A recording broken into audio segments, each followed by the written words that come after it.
All right.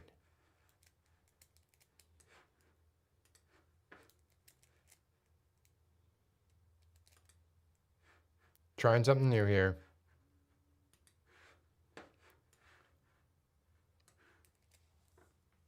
I'm now live on a new episode, a new stream, in the hopes that somehow. Look at this. Okay. This is great.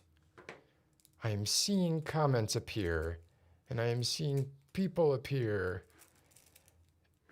All right, Ramona. Yeah, I know. This is a pain. However, it seems like it's finally working.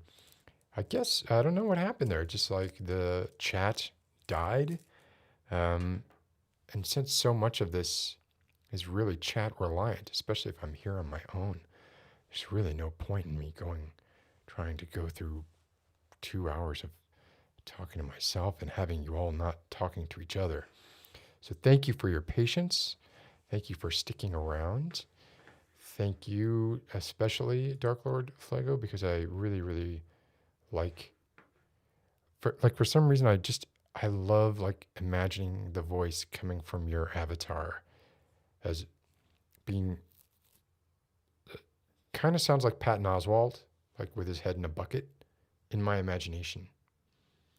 Um, I don't mean that in a bad way at all. So, uh, okay, so here's where I left off, and I don't want to talk too much about politics, but I do want to kind of give give my 2 cents and sort of see where y'all are as well. In that like I said a minute ago, so I feel like we've spent the last 4 years being acclimated in the United States. We've spent the last 4 years being acclimated to what you would never have been considered normal even a decade ago, right? And we spent the last 4 years being constantly kind of lied to and seeing the erosion of decorum and integrity and what little there was, admittedly, but at least there was a good coat of paint on a lot of this, and there are people who might say, well, I'd rather see things how they really are. I don't think those things are mutually exclusive, and I don't think that um, just because Bill Clinton may have been a crook, or to some extent Obama might have been a crook, um, depending on how you define the word crook. And Obama did do some pretty horrible things, and so did Joe Biden when it comes to like the justice system and um, sort of being very good at presenting themselves in this one particular way while back channeling through uh, three strikes and all these sort of tough on crime, the crime bill from 1993, all these things that were actually flying in the face of the face they were presenting to the public. So everybody should be accountable for what they do as well as what they say. However, there is this additional layer that is now missing, which is nobody in the world takes the United States seriously. And why would they? Nobody in the world trusts that they can make a deal with the deal master himself and not be screwed. 6 months, it used to be before they'd at least have a good uh, election cycle to wait. They'd be screwed in 8 years or 4 years, whatever. Now they could get screwed the next morning. They could get screwed by a tweet the very next morning. Nobody knows where they stand. Nobody has any sort of. And I guess that's what I'm saying. Like to me, watching that debate last night, was the old axiom about you put a frog in a bucket of or sorry a pot of water, and you heat it up to boiling. And the frog, as long as you heat the water up slowly, does not realize that it is being boiled alive. Is that an apocryphal story? I don't know. Probably. I'm not an expert in amphibious life and their ability to sense temperature changes over time. So, but anyway, so what I'm saying is, like, last night, it felt like somebody put the thermometer in the water and said, "Oh my God, it's 220, 212 degrees. It's freaking boiling in here. How did we not see this?" Um, so maybe it's a good wake up call, but maybe it's not. Maybe it was just another, just another incident in a long line of incidents that are designed to prevent you from spending too much time on any one incident in particular, and then diverting you with the next incident, and then diverting you with the next incident. Um, Crash. This has been tested, and frogs do indeed jump out of even slowly heated water. Well, um, we didn't. So, the amphibians have one up on mammals, um, at least. So, the USA is the sun, and Ontario is being melted. Um, yeah. I just,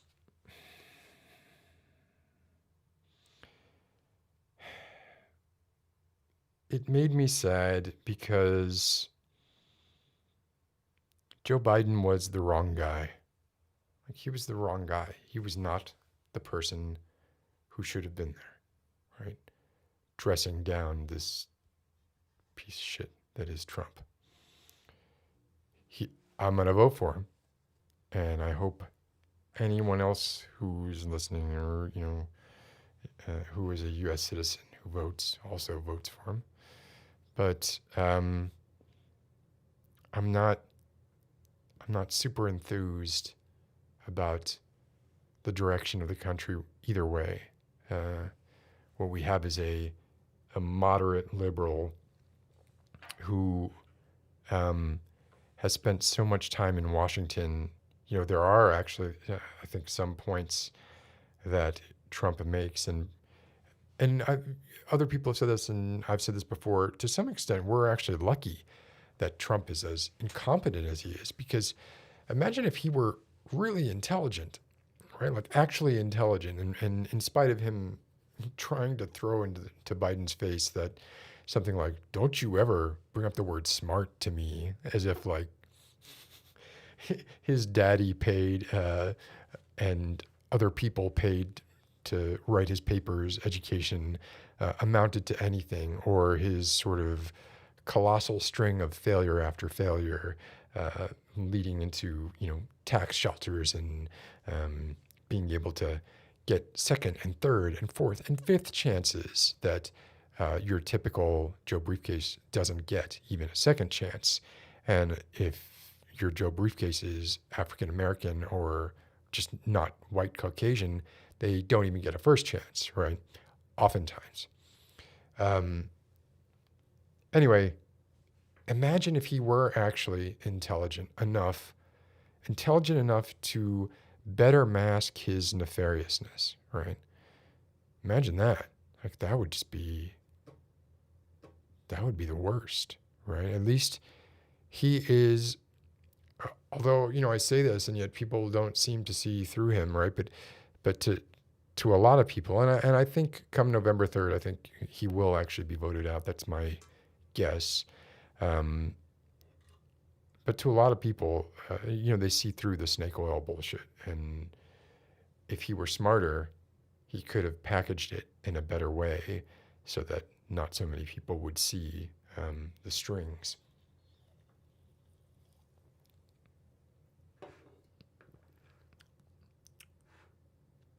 That's all I have to say about the debate. If other people have things to say about the debate,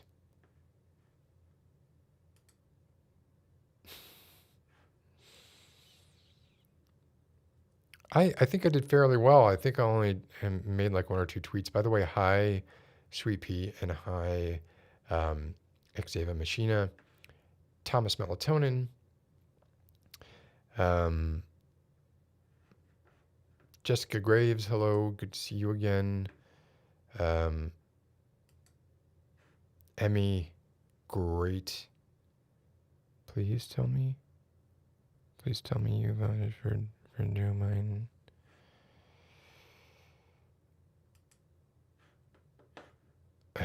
Well, that was this year. I mean, his everything that comes out of his, well, every third word is a dog whistle, right? So,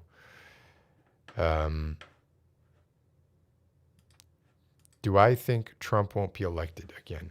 I don't. I don't think he will. Let me put this another way. I think he will lose the popular vote by a large margin, significantly larger than he lost it in 2016. And I think he will lose several key states that will cause him to lose via the Electoral College as well, although by a much smaller margin and a disputable margin. What happens at that point?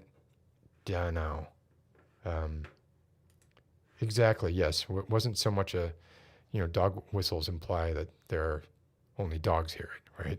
This was just sort of and I mean, man, what the hell? What the hell? Uh-oh. Need mods? Oh, that's right. So this channel doesn't have any mods. Interesting. Who would like to be a mod? I don't want to. No, I think it's horrible. I think it should be abolished. I think the popular vote should be the sole determinant of who is elected, right? Yeah.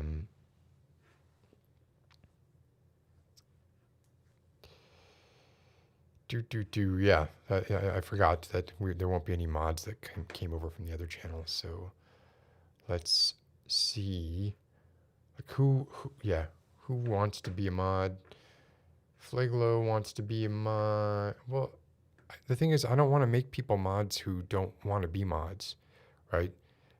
Or also people who aren't going to be mods to some extent. It's not like, I mean, if you know you're not going to be paying any attention at all, and you don't want to have to bother with it, which I would assume would be most people, right? Don't want to be a mod. But if you have that desire to be a mod, then that would be cool. It would be.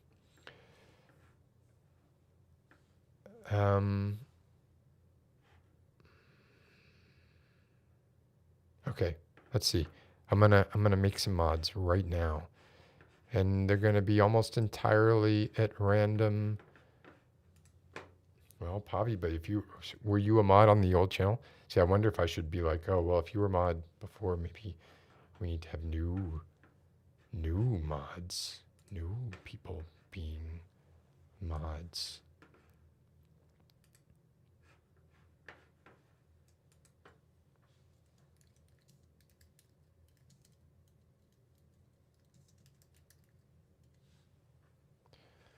Let's see. Hey, Utred, how are you doing? It's good to see you. Oh, Phoenician Sailor, hey, how are you doing? Nice to see you here as well.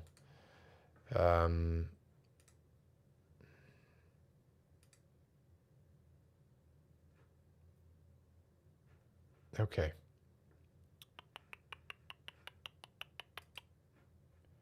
That was not unverified sailor. That was a verified sailor. So Bavi, Emmy, Flaglo,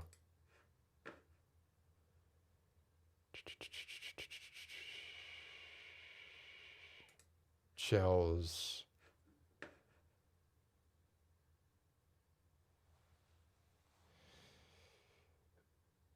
okay. And okay, right, let's do Tessa also. All right. So that's like half of the people in the chat now are mods. So hopefully that'll be good for now. If you really want to be a mod, shoot, keep keep harping on it, and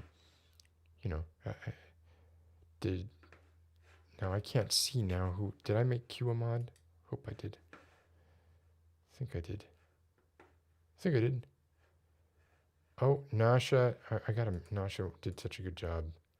I have to make Nasha a mod.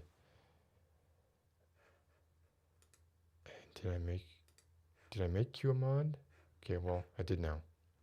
Okay. All right.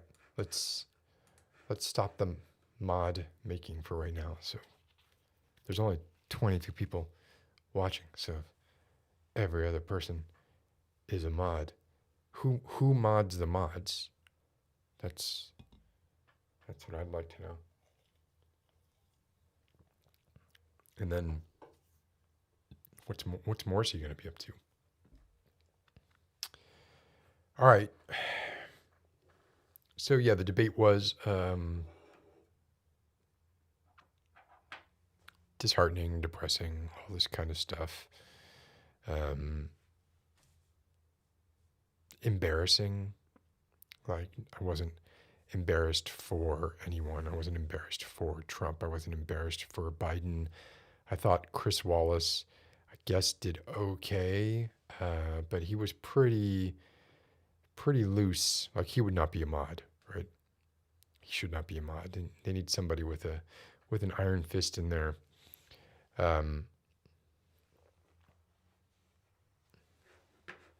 Sweet Pea, you should be a mod. Oh, I mod the mods. This is not a bad idea, Flaglo. I did post a couple of community posts about it.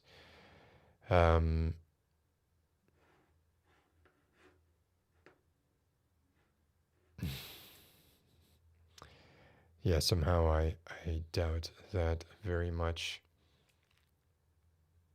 Don't see the wrench of the new mods. Okay, I can't.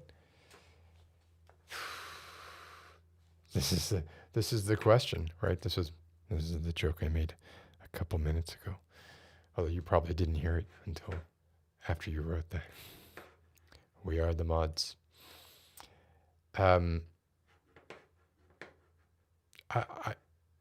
I am looking forward to, you know what?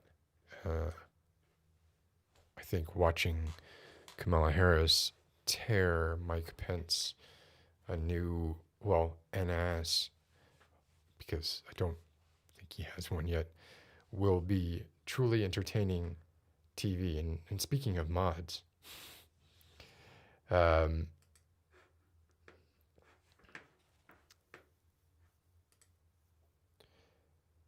don't understand. I don't agree with that. I don't agree with that. I mean, if you're talking about healthcare, there's a pretty distinct distinction. You're right in that Trump doesn't really have any idea what he's doing with healthcare. He's, in the last minute, sort of basically anything he's done. Well, anything he's done in the last 4 years is disingenuous, but anything he's done in the last like 2 or 3 months, you have to look at that stuff especially skeptically. Like this whole Middle East UAE bullshit. That's not worth the paper that it's written on. It's gonna fall apart. It's totally just something that he can wave and say, "Look what I did! Look what I did! You gotta reelect me, right?" But I don't believe that there aren't policies that are worse under Trump that would be marginally better under a moderate liberal government. Although not great, none of them are going to be great. But really, what we need to do is sort of get back our standing before anybody else in the world will take us seriously, because nationalism is a fucking joke, right? This whole kind of sis boom bah hurrah, go America first, all that bullshit. That doesn't global like why do people look at globalism as a bad thing? I don't understand that at all. Um, that's always sort of gotten on my nerves.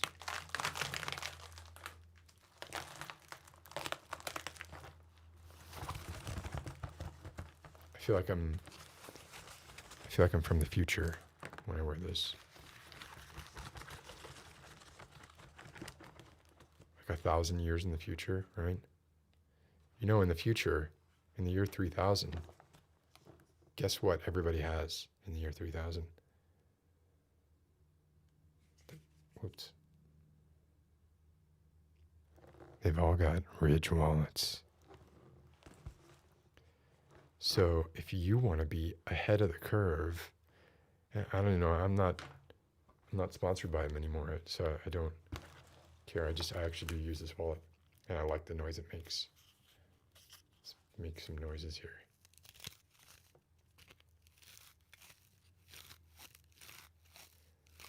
It's gonna break. Whoop.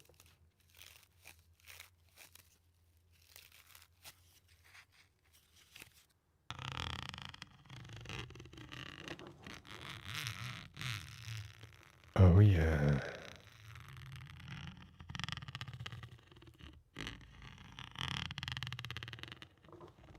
The humans are dead. The humans are dead. Oh, look, my toolbox is somewhat limited. Let's see. What else do I got? Oh, I got this.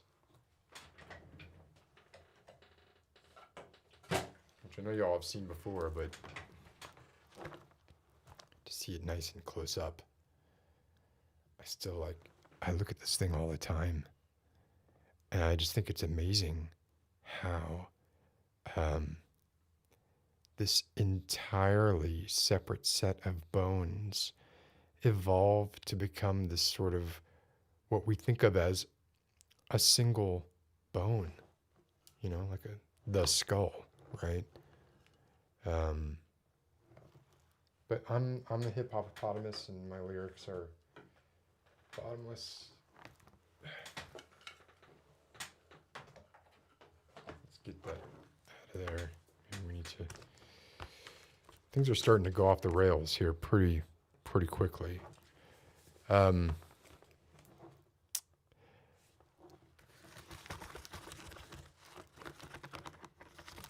Yeah, I rewatched The Flight of the Conchords, the HBO stuff, kind of recently, and I don't know that it held up all that well.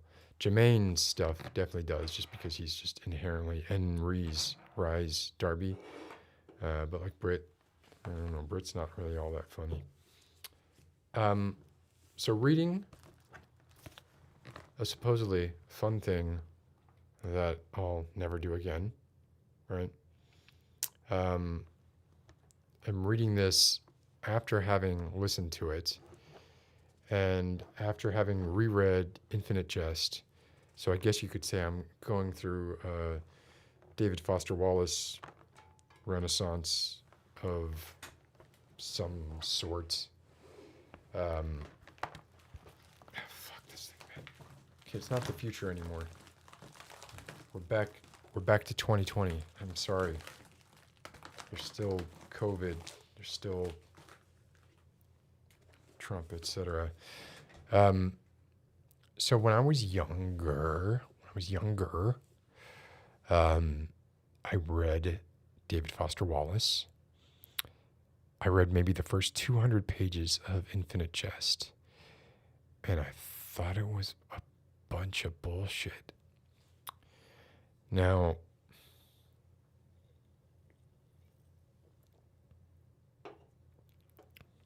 part of that is one of the reasons why I don't like this view that a lot of people have, where it's like, that's a thing you do, at this stage in life, and then you evolve past it. There's a lot of things that are kind of thrown into this bucket of when you're first discovering the world, people tend to discover these things and really, really like them. and really, really believe that there's like something inherently true or valuable about them, and then they grow out of it. And a couple of those things are existentialism, right? Um, Pessimism, okay? Uh, Liking a particular genre of music, like metal, right? Like people basically say if you still like metal, you're over 30, then, you're stunted in some way. I don't, I don't subscribe to any of that because I feel like, well, I mean, it's the whole death of the author kind of thing, right? Um, it's not who wrote it. It's not completely what is written. It's the lens through which I interpret it when I'm reading it or experiencing it or whatever it is, right? And when I'm 17 years old and sort of grappling with maybe some of these questions for the first time, it might be comforting to me to read The Stranger or No Exit or, um, anything by Nietzsche or basically, there's a sort of self-empowerment in reading that stuff that you can't at that age really get anywhere else because you don't have that kind of power um, in the real world yet, right? And so people say, well, and the same could be said for metal, right? You're listening to this kind of or punk or whatever, whatever the rebellious music is of the time, um, that you are vicariously sort of absorbing some of that energy and personifying it in a way that you wouldn't be able to, um, in a way that makes you feel more powerful than you are, right? So there are a lot of people who will say, well, everybody read uh, Beyond Good and Evil when they were 18 years old, or everybody read Crime and Punishment, and yeah, probably most people did, a lot of people, if you're traditionally educated, you did read some Dostoevsky, probably not Nietzsche, but at least Dostoevsky, and but I don't think that sort of detracts at all from what you could bring to that subject matter when you come at it again at a later period in your life, bringing your experiences to it, seeing it through a different lens, and kind of coming to either a different conclusion that you like something that you didn't like or you don't like something that you did like, or the same conclusion for different reasons or even for the same reasons, right? Um, before I keep going, let me check here. What's going on?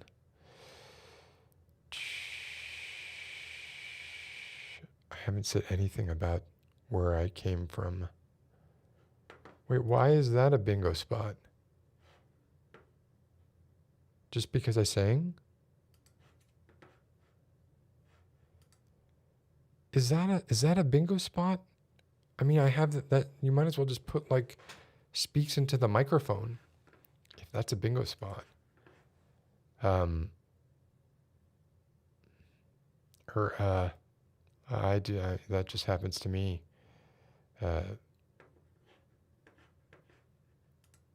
See, I didn't. So there are a few things about him I don't enjoy. I don't enjoy when he goes on these sort of long diatribes about tennis, and I didn't enjoy his Iowa Fair essay, to be honest with you. I like it when he talks about stuff. I like it. I like it when he is more um, post-structuralist, I guess he would call it. When he's sort of, or deconstructionist, I suppose. And one of the reasons I stopped reading Infinite Jest when I was younger was I was just like, what the fuck? Is this a book about, you know, semi-professional tennis, and with the occasional nod to pop philosophy thrown in, because I didn't stick through it, so I didn't get any of the sort of pinch-on sort of McCarthy vibe that you get if you stick with it for the full duration, right? Um, did I say hi to you yet, Uhtred? If I didn't, I'm sorry. And hi. Let's see here. Let's check.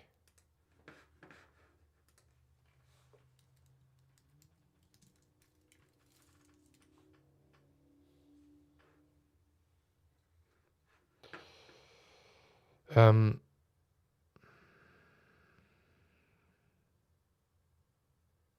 so why are you saying so Chris Crawford uh, saying I should read Ricoeur, the Mimesis philosophy? Why is that his?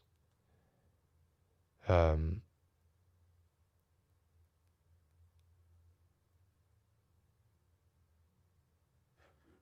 yeah, I thought that was around before, but I'd be interested in knowing.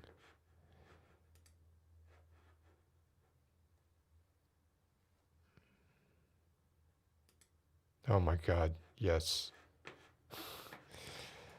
Really? Like, I mean, you don't want to. uh,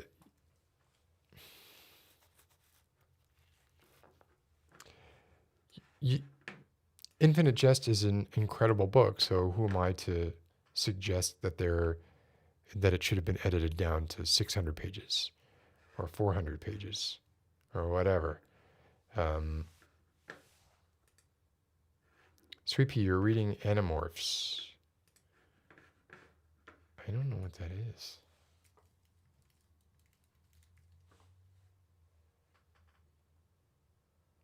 A fantasy series by Catherine Applegate.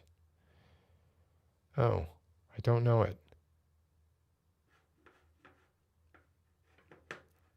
But I agree with this, Thomas Tan, or Thomas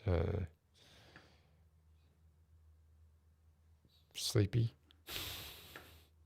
Do you have an ASMR channel? That'd be a good name for someone with an ASMR channel. Ardra has returned to Toronto. Toronto. That's Death of the Author. So I mean, maybe like that's Death of the Author.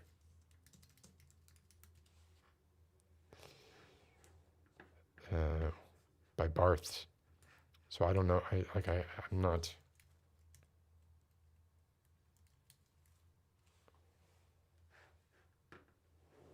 Yeah, Paul Ricoeur. I guess he's echoing some Barthes. I do have I have giant holes in my um, I have giant holes in my philosophical knowledge because it's come from just me being sort of a dilettante, right? Um, Read it. I own it. Um, I've read Vineland. Um, I have maybe 4 Pynchon books, and I have Gravity's Rainbow, and I've tried to read Gravity's Rainbow, but I have not gotten through it completely. So no.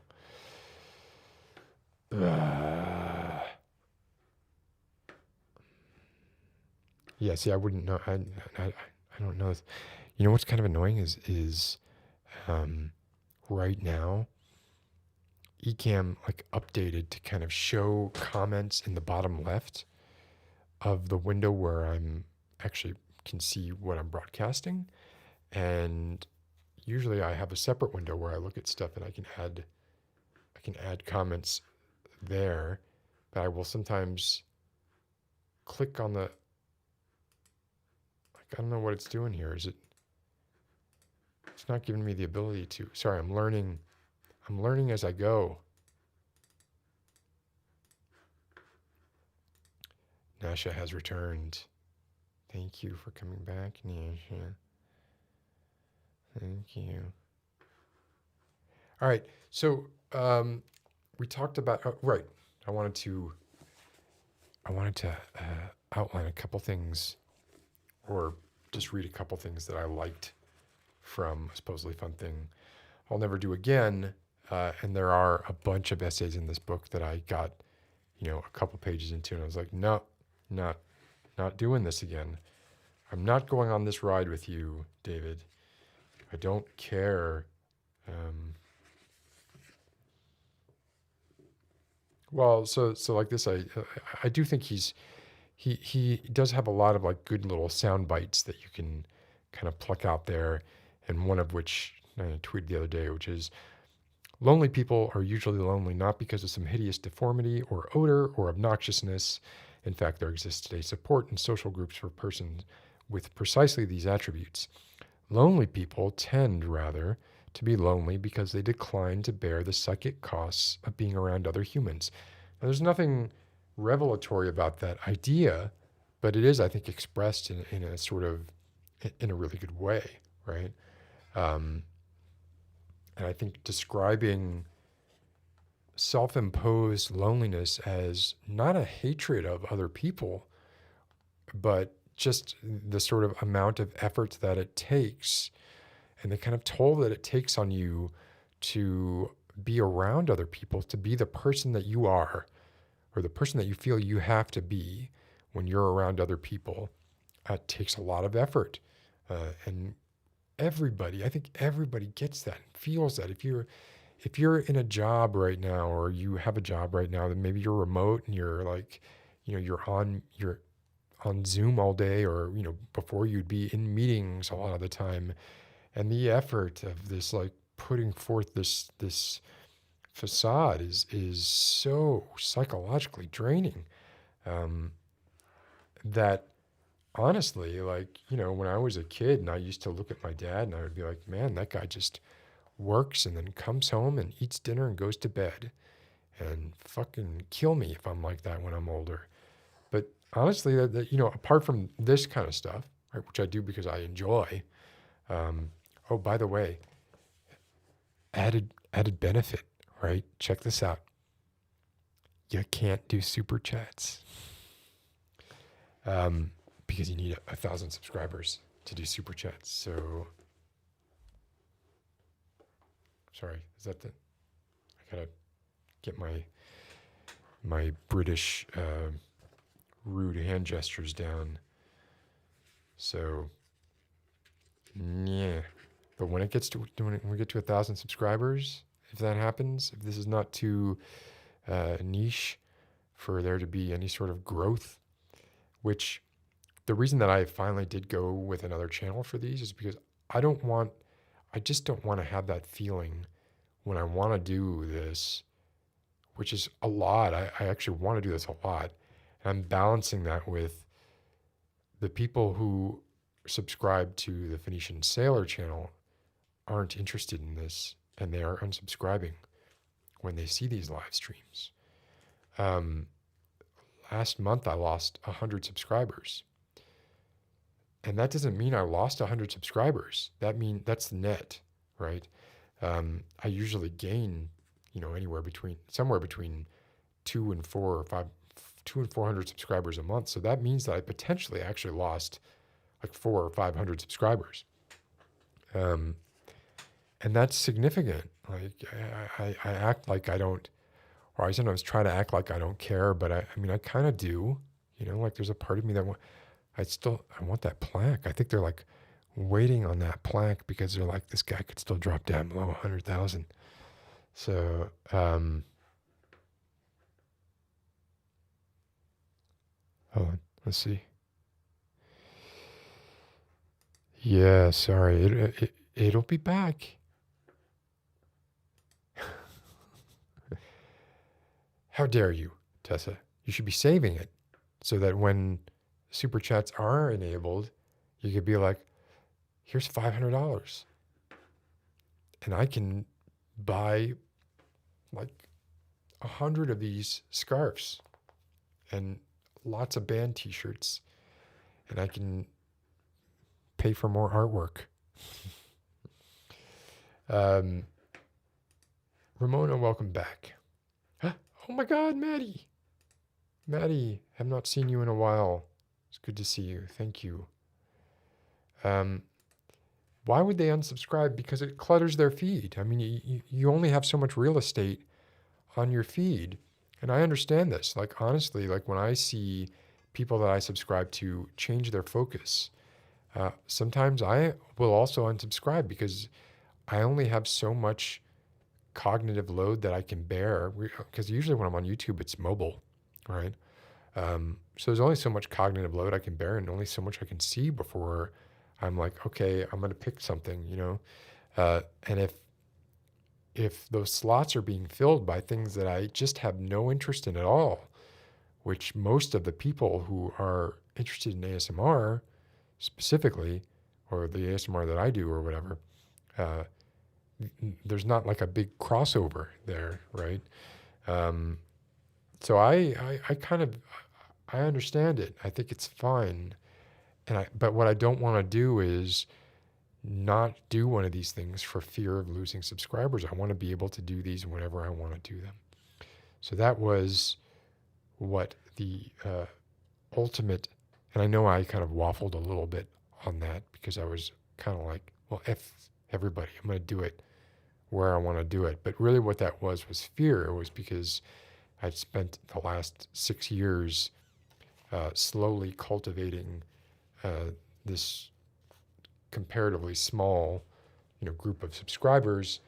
And when I go live on that channel, they all get alerted, right? On this channel, there's like 200 people who get alerted, and of those, 100 off the bat can't make it.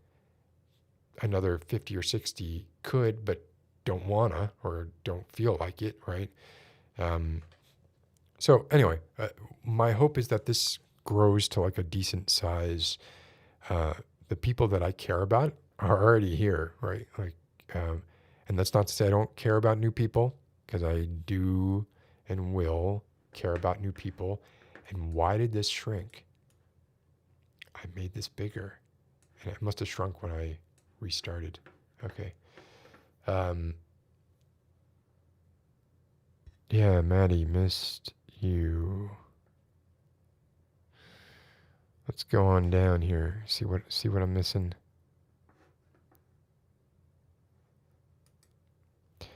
Yeah, Flagler, you're probably right. So I most likely will do that.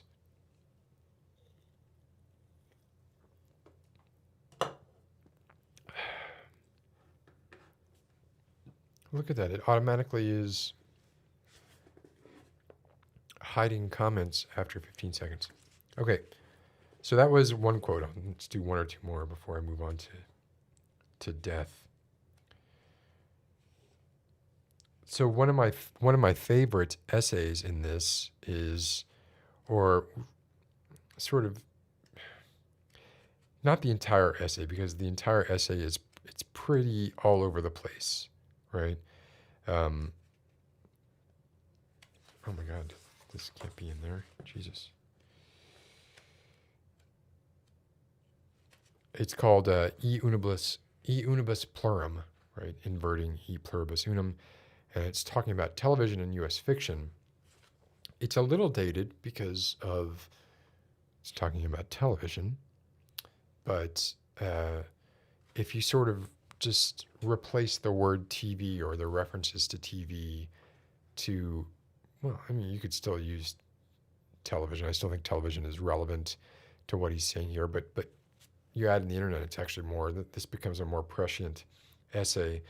He's sort of all over the place in this essay, but there are parts where he focuses in on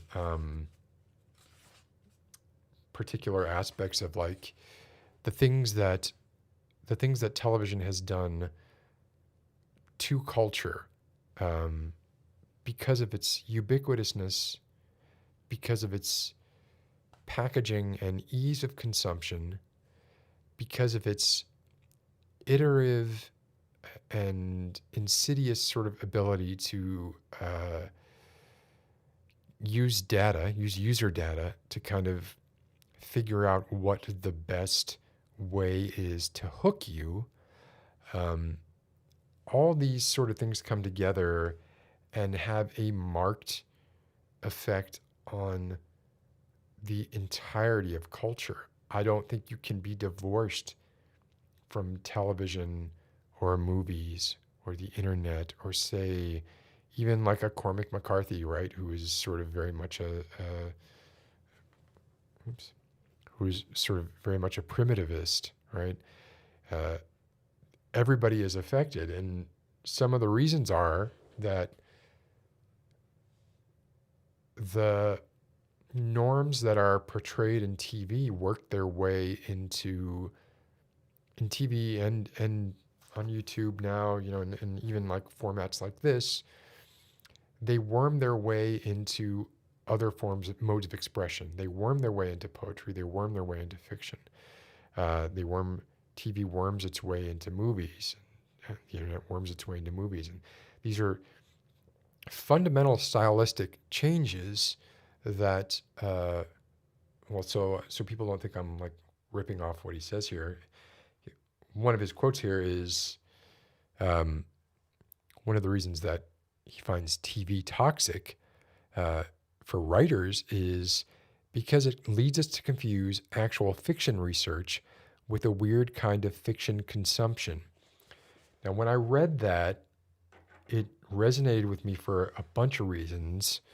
Uh, One of which was like I've spent the last few years fancying myself a studious consumer.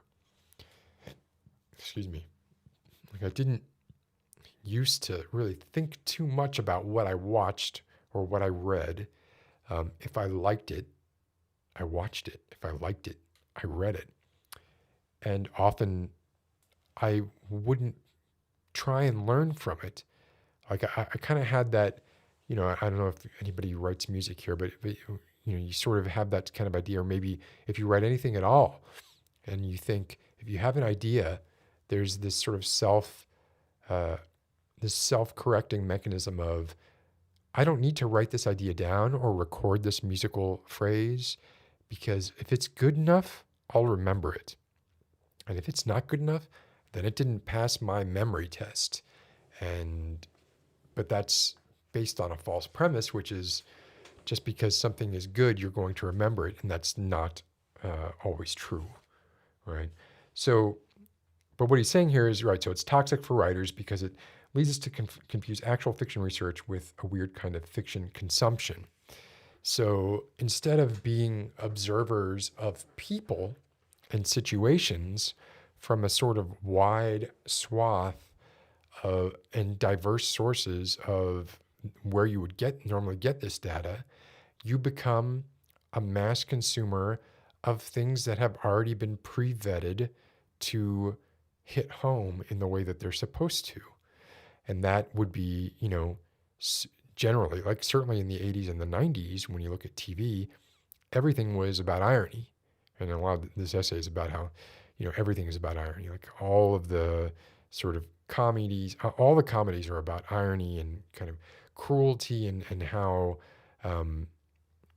you can kind of you can see the infrastructure for these character archetypes in shows like Seinfeld and, the Cosby Show and the one that he sort of holds up as the exemplar sort of par excellence for this kind of thing is Married with Children.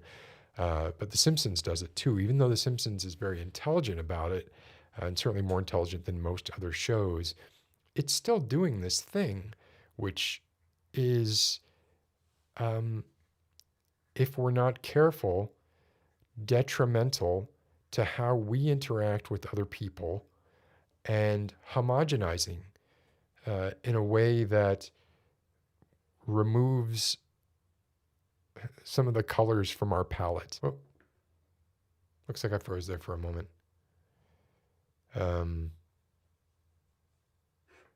Whoops.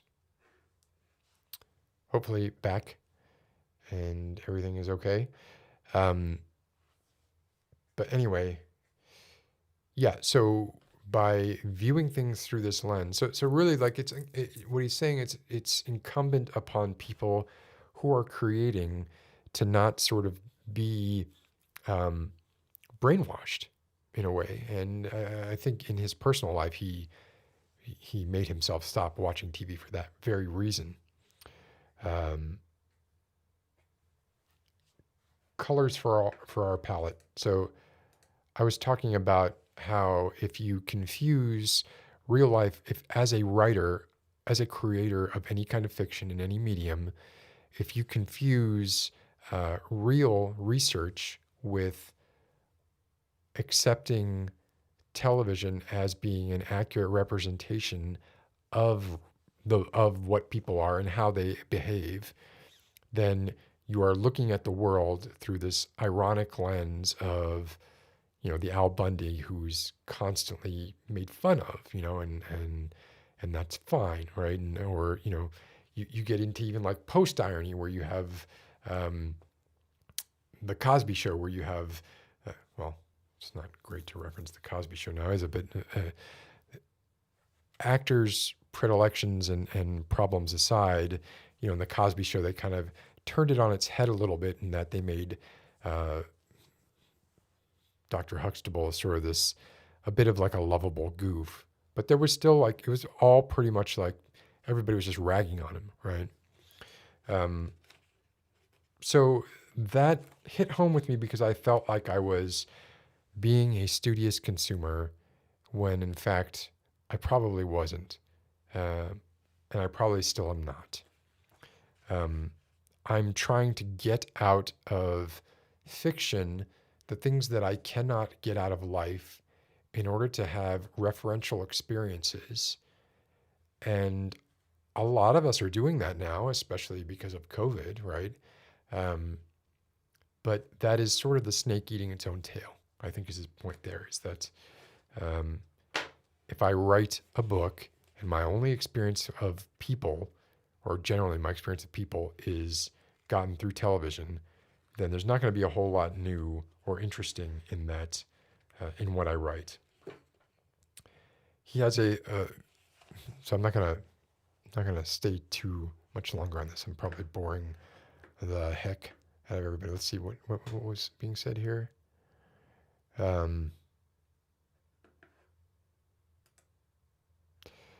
is this pointed at me, Ramona?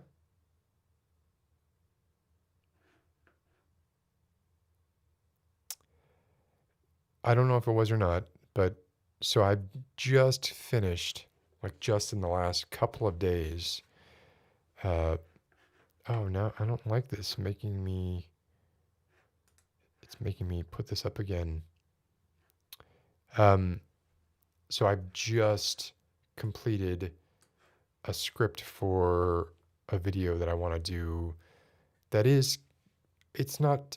I mean, it's not like the Twilight Zone. It's not presented as the Twilight Zone, but it is an uncanny story about in sort of a Black Mirror Twilight Zone kind of vein, with a narrator akin to a Rod Serling, um, and I want to do that soon. It's going to take a little bit of work, um, and I'd like to present it correctly, but it's sort of in the vein of like the Doe a Deer story video that I did, and the Finest Stitching, the Taylor story that I did, which I don't think those are anywhere near as good as Twilight Zone or Black Mirror or Inside Number 9. You can mark that off the bingo card now because I just mentioned Inside Number 9. But that's what I'm shooting for when I'm doing that. So not technically the Twilight Zone, but following a lot of the format of the Twilight Zone. Thomas Melatonin.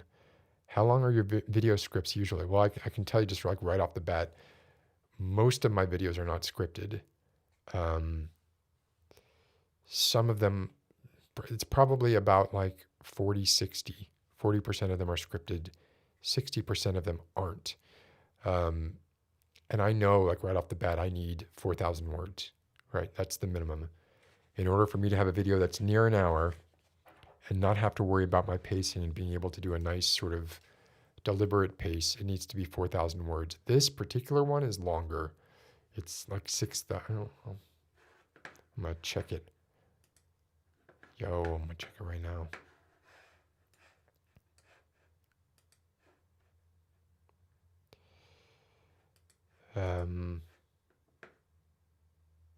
Oh, my stepdaughter just texted me a picture of her flipping off Trump.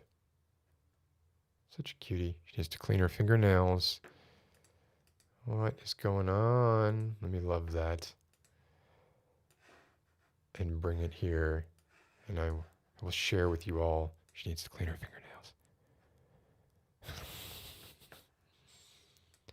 What's going on with those fingernails? What the heck?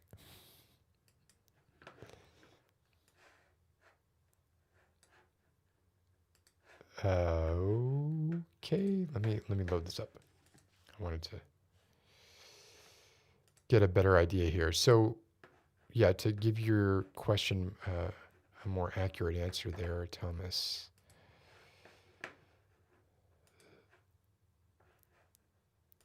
So the one that I've just finished. So, for instance, butterflies, right? That was this. I did a story called Butterflies where I used had Behind the Moons doing the French girl who dies. Spoiler if you haven't seen the video. And some of the art was done by Arboresadora, who did all of the art for this channel and is amazing. But so that was obviously scripted, and that was 4,100 words. The thing that I'm working on that I just finished, and I'll probably like do one more editing pass of it or something before I start recording it, tentatively called Cyclops. And it's over 7,000 words. It's 7,300 words. So that's probably going to be 90 minutes. Something like that.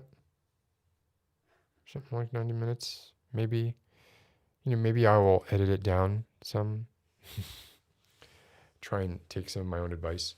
But anyway, yeah, so about 60-40 split for things that I script, things that I don't. I think it's pretty obvious when something's scripted as opposed to when something isn't. Generally, if I'm rambling about something, it's not scripted, which is not to say that I don't have like some notes written down somewhere, but if I'm telling a story, it is.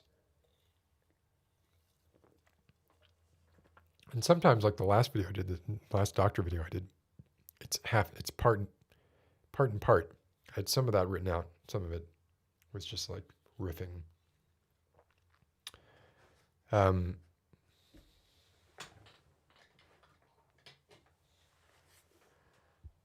heard somebody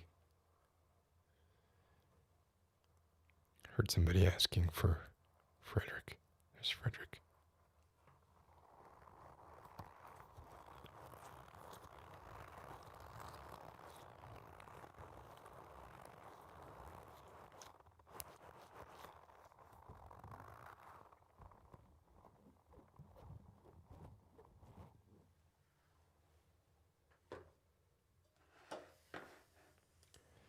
Certain industry is the gaming industry.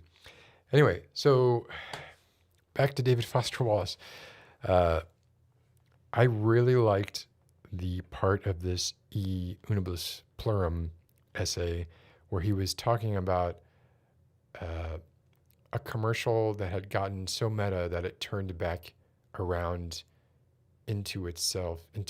It went from being an ironic statement about commercials to being an ironic statement about commercials that invites the viewer, that tricks the viewer into thinking that they've seen through it, but it's really planned. And the probably most of you don't remember this commercial, but there was a commercial for Pepsi many years ago. There was a commercial for Pepsi where basically this van with like giant speakers on top of it pulled up to a beach in California or Miami, where I'm from. I'm from Miami. That's where I was born, and I lived in Miami. I don't actually think this commercial was in Miami because you can tell when you look at Miami palm trees as opposed to California palm trees, because Miami palm trees don't tend to be that tall because they get blown down by hurricanes all the time. So Miami tends to have these shorter, squatter palm trees, whereas California will have these really, really tall, thin palm trees. You know, that's just my experience as a Miamian. When I see things like Dexter, shows like Dexter that are set in Miami, and he goes outside and there's like a 60-foot tall palm tree that could never exist or find root in the limestone that is 1 foot beneath the ground in all of Miami.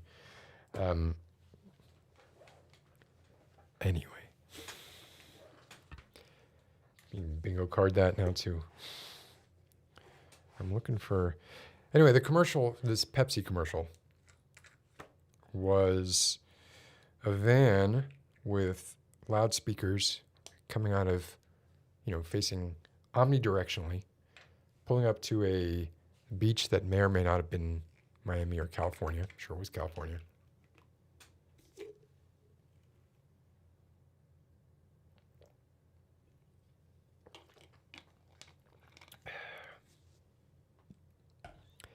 And then it shows inside the van a microphone. It's almost like an ASMR video. A microphone pointed at a counter, and somebody inside the van takes a glass, puts ice in it, and you hear this being broadcast to all these hot and thirsty beachgoers around the van. Puts the ice in the glass, fills it with, opens the can of Pepsi, much like I opened the can of Coke at the start of this. You hear that telltale sound, everybody hears it on the beach, and fills the cup. And you hear the carbonation and the kind of the ice crackling. And then he proceeds to drink it and do the, right? And everybody rushes at the van, which then opens up and turns out to be a concession stand for Pepsi, obviously.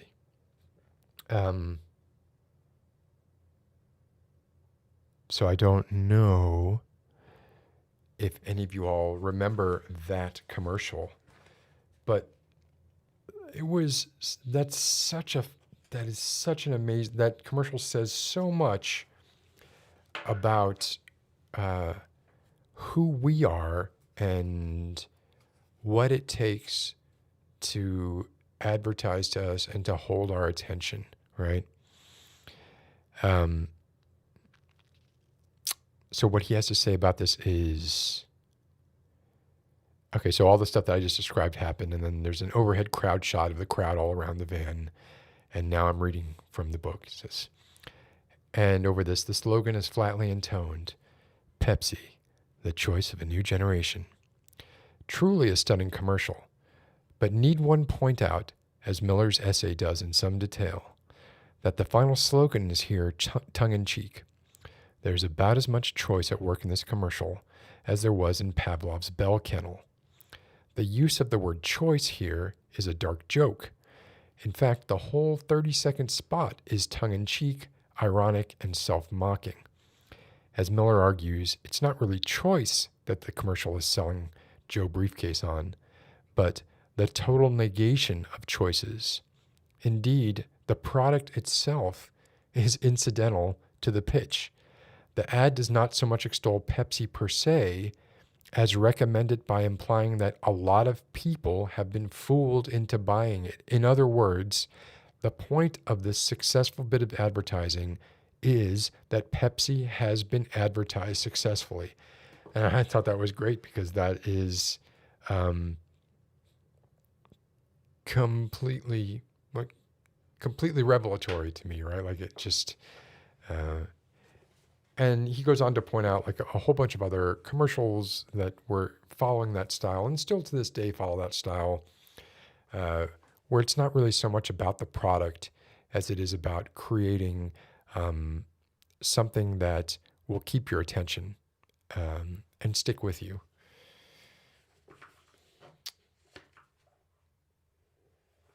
Okay, let's see.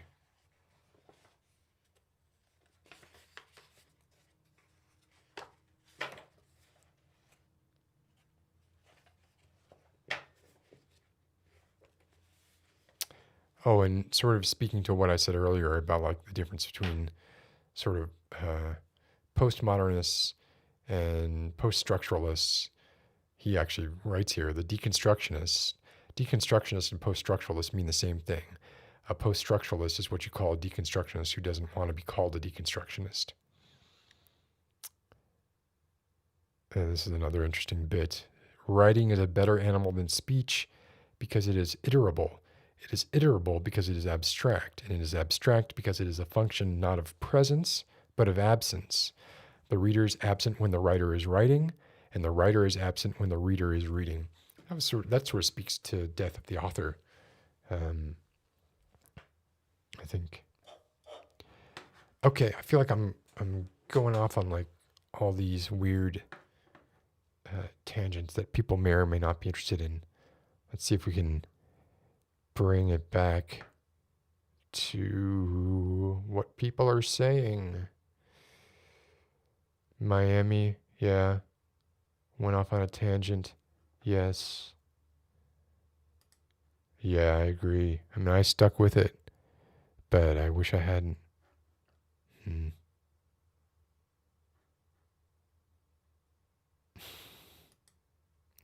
Pavi, that's funny. Megan Rabeshi, hello. Welcome. How dare you, Ramona? Nothing could be further from the truth. Pepsi is too sweet. Pepsi is sickeningly, I want to say saccharine, but obviously it's not saccharine, but I mean saccharine in the other meaning of the word. Y'all couldn't find this commercial? Oh my gosh. All right, I'm going to see real quick if I can. I know it's got to be.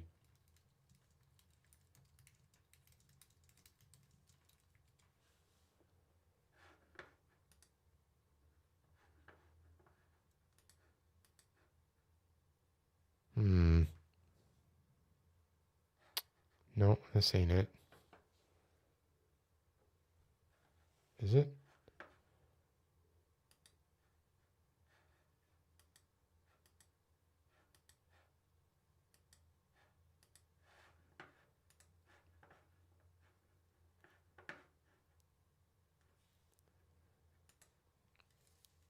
Weird. Yeah, that commercial is not coming up. Has anyone found that commercial? Yeah, he talks about Dorito a lot.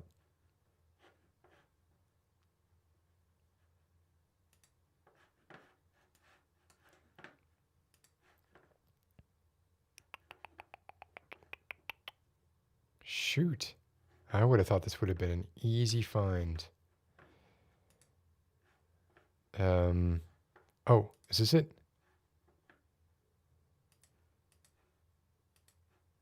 No.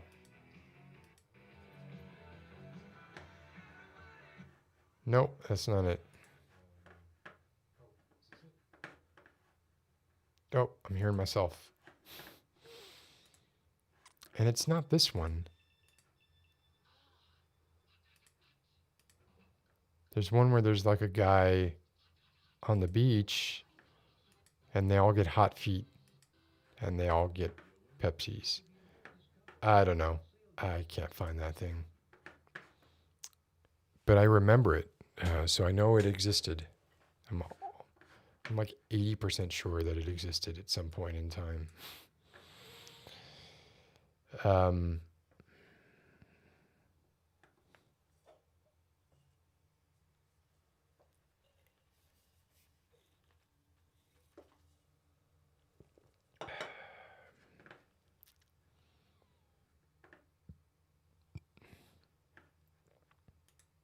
Guarana.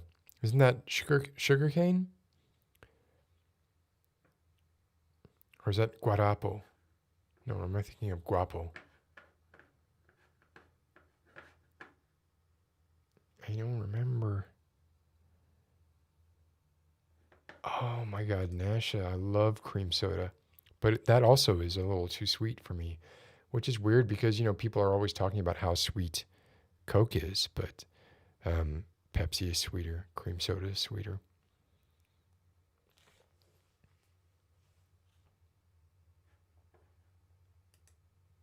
Oh, okay. I was mistaken. There used to be this drink that was made from sugar cane.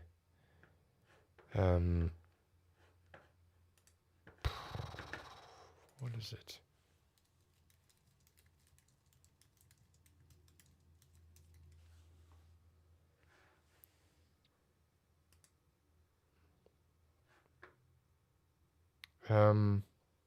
Guarapo. That's what I'm thinking of. Fresh pressed sugarcane juice over cracked ice. That's what I was thinking. And I had tried guarapo many times. Back in Miami.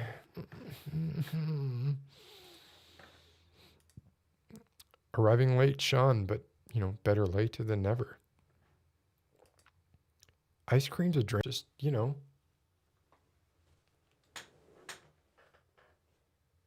it's in like it's a fetal drink. It's a potential drink. Anyway, so now we've got all this. Oh, and I wanted to share this too before moving on to death. Before moving on to talk about death, I wanted to share with you all. I feel like I need to turn this up a little bit. Let me know if this is too loud. I think this is just about right.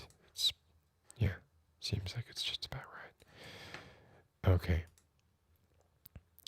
So before we move on to talking about death, there was one other book that I felt like it behooved the book to actually show it to you,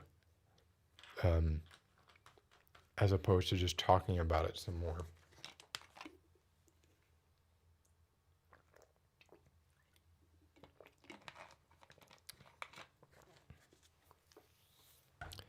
It's a book that I read some time ago, and it is a book that I think if you have any sort of interest in the uncanny and playing with the medium and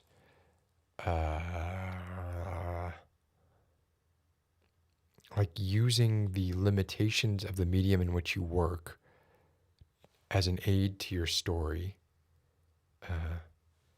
then I have to recommend very strongly House of Leaves by Mark Daniel, I believe is how you pronounce it. I'm sorry. Mark Daniel Lewinsky. Daniel Lewinsky.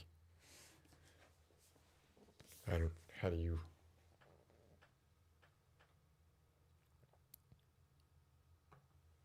Mark Daniel Lewinsky. I lent this book to a friend of mine. I didn't get it back, so I had to get another one. Ardra got it for me also, by the way. Anyway,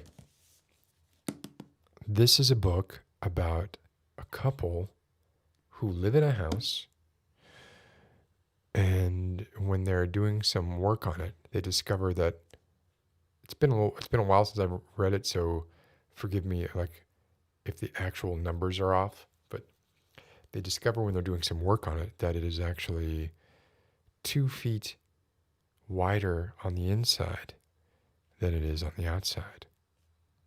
It's kind of like if the TARDIS, like if you like went in the TARDIS and Doctor Who had to be like, look, it's bigger on the inside, and you're like, oh, I don't know, it looks the same, and then he had to like break out the measuring tape and be like, no, look, see, look, it's 17 feet in diameter, but look, and then the circumference is this, but go outside and look, it's actually smaller. And you go, oh, okay, I guess it is smaller, right? A non-noticeable amount of space, but that space has a lot of implications. You'll note that the word house is written in blue. Seems like, well, so what? The word house is written in blue. There is a lot about this book that plays with the structure of a book. And one of the things that it, is immediately does is anytime the word house appears, it's in blue. There are various different typefaces being used for different parts of the story, depending on sort of like who is speaking. A lot of it takes the form of like footnotes being told about what they call the Navison record, which is a video diary of the family that lived in the House of Leaves. And as you progress through the book, different weird, just like you get stuff like this going on, lots of stuff that is crossed out in different colors. Then you start to see things like shapes in the text, and you notice the shapes are blue, right? Just like a house might be, or the word house would be. And then, it's like it gets more and more unorthodox with the different pieces of it. It's one of those cross-cutting narratives where there's a few stories being told at once, and you have to kind of figure out how to piece together the different parts. And then, it plays with space because part of the story is about space. So there are pages where there's, nothing, almost nothing written on the pages. I just came to one of, so this isn't a spoiler, but I found this very interesting when I read this. It was like, so it's going to be really difficult for me to read this, but it just says, the aftermath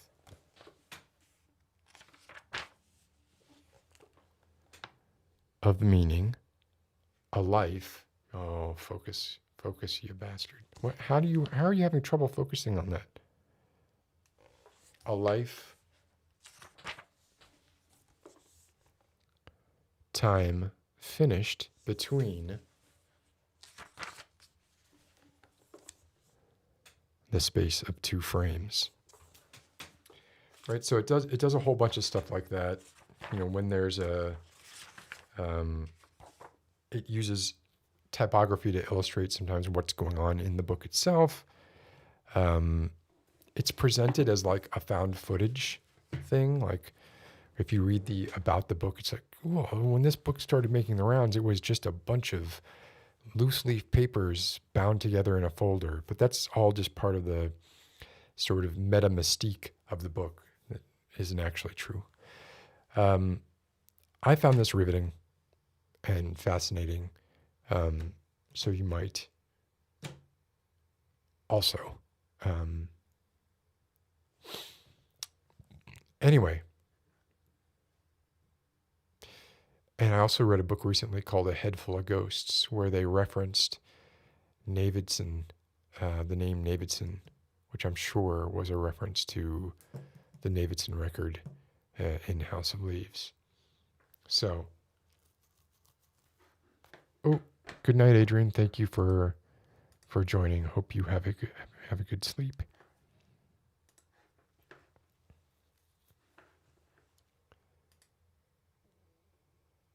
Oh, look at this. Kilograms de la Polnière. Is this when is this from? Let me look this up because I love that kind of stuff.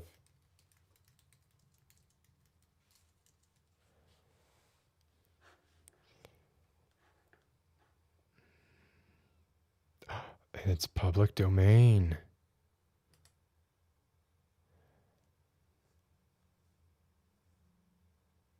Public domain.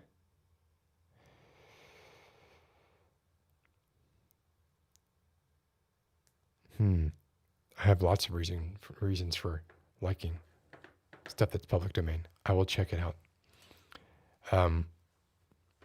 So anyway, death. Let's talk a little bit about death.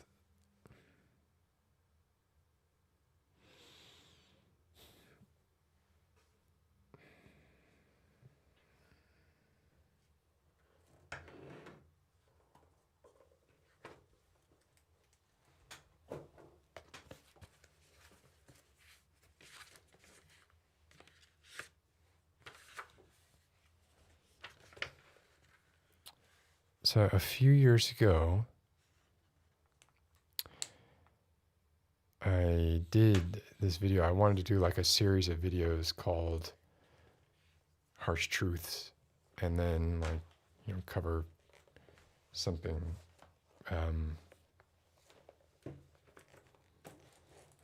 repugnant or sort of repulsive in some way in each one of them. But I quickly found that people don't want to watch those kind of videos. You gotta package your you have to coat the pill in something sweet, right? You gotta get your moral across in story form. You can't just say what you mean. So I think probably death has been on, I would be surprised if it wasn't like on everybody's mind now more than ever,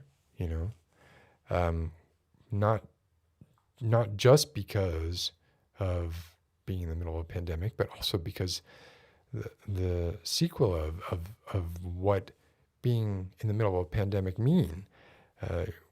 We have more free time. And when you have more free time, you tend to think about things. If you're an introspective person or a sort of thoughtful person, you might start thinking about things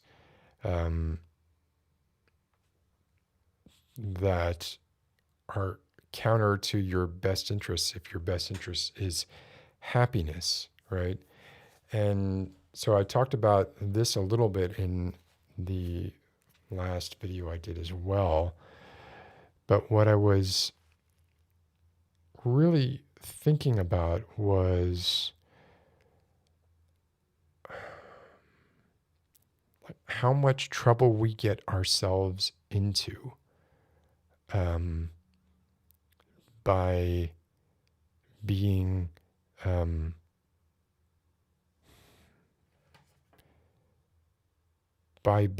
inquisitive. But the curiosity killed the cat, right? And part of this also comes from having just finished that story. Oh my gosh, Emmy, really?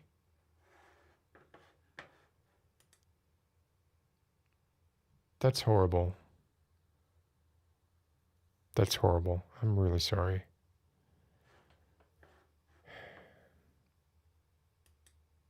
Sucks.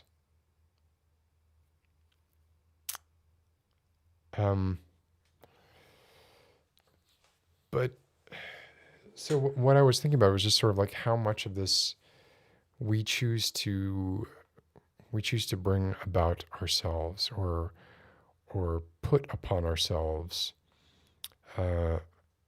via our natural curiosity. And that got me thinking about, and whatever, nothing new about this or inherently novel or anything, but just sort of the way that we perceive the world around us and the sort of gene deep certainty that we have that how we perceive the universe is how the universe is. And the really weird and egocentric and arrogant, the amount of arrogance that it takes to assume that, assuming you believe in evolution via natural selection, right, that the choices that were made the driving force behind the choices every branch of that we took, and it's not a march of progress. It is just a shifting, like the goalpost shifting and us constantly adapting. Every one of those steps that we took, the key motivator there was, does this set of attributes keep this creature alive long enough to reproduce? And to a lesser extent, alive long enough to make sure that their offspring are not abandoned when they're 2 months old and can't fend for themselves yet. Because humans do a lot of growing in proportion to other animals, right? So that was the driving force. The driving force was not, and never was, what is the world like? And in order for you to survive, we need, like, assuming evolution by natural selection is done by this committee of people that are like sitting at a boardroom table, and they're like, what do we need in order to survive? We need, this never happened.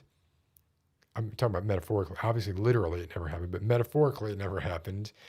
It never happened where there was such a table of people who were saying, what we really need here is for this life form to see the universe as it really is, right? To see all of the truths of the universe and to be able to interpret them. Didn't need that. That was never a prerequisite for success for the species. So why on earth would we assume that the very limited subset of senses that we developed perceive any more than a very limited subset of the universe? And I'm like a super hard science guy, right? I'm not sitting here saying there's an alternate dimension with fairies in it or anything like that. All I'm saying is what we were driven to develop was a set of tools used to perpetuate our existence. It was not a set of tools to reveal the true nature of the universe. So if we kind of keep that in mind, there are actually things that it would behoove us not to see. If there's something that exists in the universe, let's say, okay, there's something that exists in the universe. I'm not going to put a name to it. But if there's something that exists in the universe that has absolutely no bearing on us or anything to do with our ecosystem that could benefit us in any way, then there's no reason why we would evolve towards any state where we would be able to see or understand that aspect of the universe. You can see this kind of stuff happen, and when you see like when you look at the spectrum of light, and then you look at the spectrum of visible light, and you can see that it's like, okay, look, we see this Roy G. Biv, right? But then it goes all infrared one way, ultraviolet the other, and there's this to radio frequencies and X-rays and this huge spectrum, that didn't really affect us. In the end, it actually kind of did, right? But I'm not talking about, I'm using light here as an example, not as it's an example. It's not a thing that I think that we have no concept of or didn't have maybe cause to have some knowledge of, right? I'm talking about a thing that we can't name because we didn't even get a little tiny sliver of it, right? We got nothing. We got zilch for this thing that we can't name, right? I can't tell you what it is. None of us know what it is. The only thing that we can say, and this is a hypothetical construct, is that we can't rule out the possibility that there are aspects of the universe that exist that have no real bearing on our survival. And therefore, we've just shut them out. because and in many cases, there's possibilities that like these things would make our lives worse or harder. Um, and you know, I can only come up with these horribly childish, sort of infantile ideas of what these things could be because you don't know what you don't know. And it's that old trope of like saying, think of a new animal. No, think of a new animal, an animal that doesn't exist. Think of a life form that doesn't exist. Whatever you think of, you describe it to me, and it's going to end up being a melange of animals that already exist. You put the tentacles of an octopus onto the head of a dog with the legs of a giraffe and, the back of a mushroom or something. I don't know. The point is we can portmanteau and extrapolate from information that we have. But if we don't have that initial sort of seed of where this, um, if we don't have a seed that we can extrapolate from, then we can't even talk about the thing. It might as well, we might as well not, right? I don't know if it does us much good to talk about it, except insofar as to acknowledge that things like that might exist. And I remember I must have been a victim of this kind of arrogance because I used to always think that if I ever came across, like if I ever saw a ghost, if I ever saw something like that, that my brain interpreted like that my first, that I would check myself into a mental asylum. Right? I would assume, oh, you've gone crazy. There's something pathologically wrong with your mind. This is a neural misfire. Go get it taken care of, right? Instead of, oh, I just caught a glimpse of something that maybe we weren't evolved to catch glimpses of. And I'm not saying ghosts. I'm not saying, like, to me, ghosts, saying a ghost, that's childish and infantile. That's saying, oh, they're like us, but there are spirits in our souls. Just like when people are talking about aliens and, convergent evolution aside, they come up with something that looks remarkably like us, but thin and silver and with a bigger head, right? Um,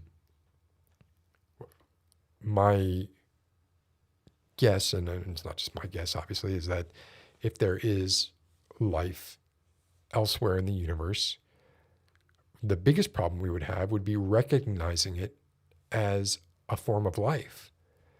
Like, not, if it's true that the Earth was seeded from other planets and we are actually just like one branch that, some super advanced alien species was Johnny Appleseeding planets to make sure that life existed in habitable worlds, then there it does make some sense as to why there would be convergent evolution, although that doesn't explain anything about the wide sort of panoply of other animals and even, beyond animals and invertebrates and, the wide swath of the diverse cornucopia of life as it exists on Earth right now.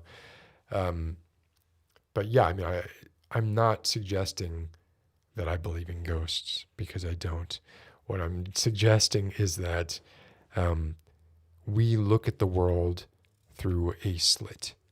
And it's, to me, I guess it's similar to Edwin Abbott's Flatland. So if you've ever seen Carl Sagan's Cosmos, or you've read Flatland, or you've seen I did a video on it as well. Edwin Abbott used the reduction of dimensions to allow us to imagine the extrapolation of further dimensions that don't exist or that we can't conceive of. And maybe one of the reasons we can't conceive of them is there's no reason for us to conceive of them. It doesn't do us any good. Anyway, let me look at the old. I just ranted for a long time there. Sorry. Yeah. Yes. Yes. Um, and to be clear, like I'm just saying, I'm not necessarily saying that understanding these things would harm us. Um, I'm saying the possibility is there, right? Um, that thinking about these things wouldn't would could cause us to despair, right?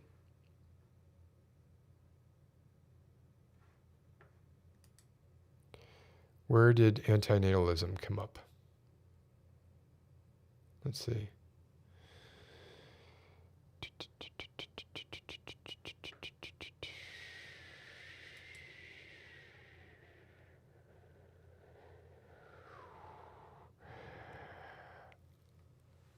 I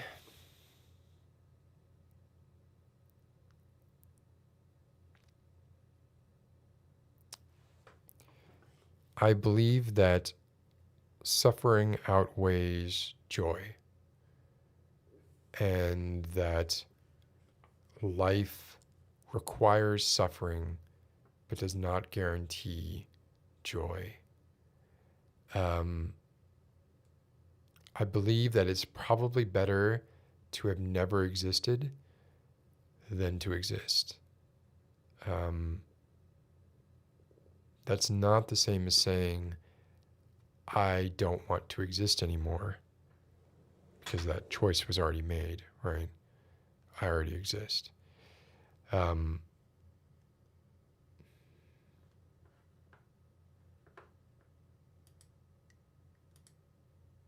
Pavi, I'm sorry.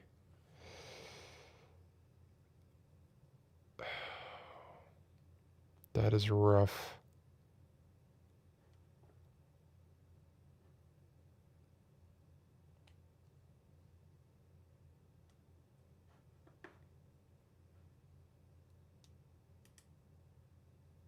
Wow.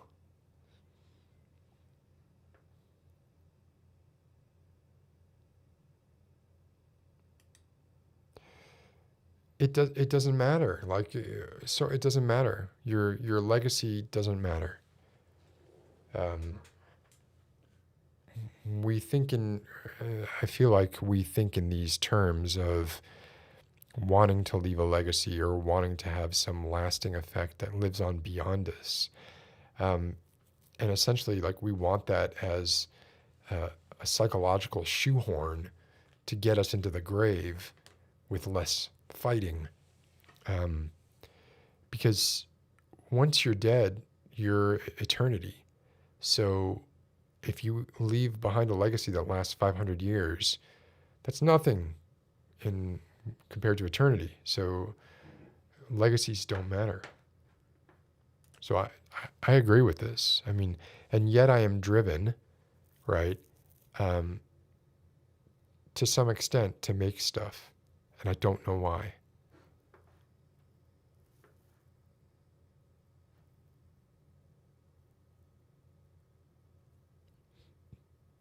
MEB, what happened to MEB?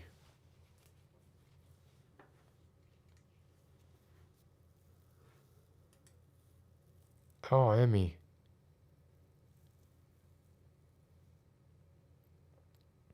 Well, maybe this is something. Um, if you need help, if you want to do like a GoFundMe or something like that, and there's anything that I can do to help, I would be happy to. Um,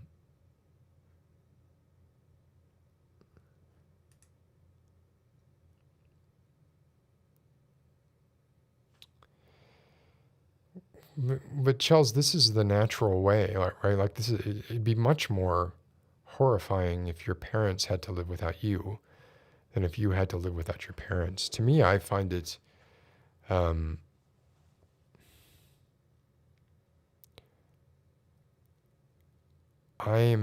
and I realize this is like I have kids, so it's just a different sort of mindset.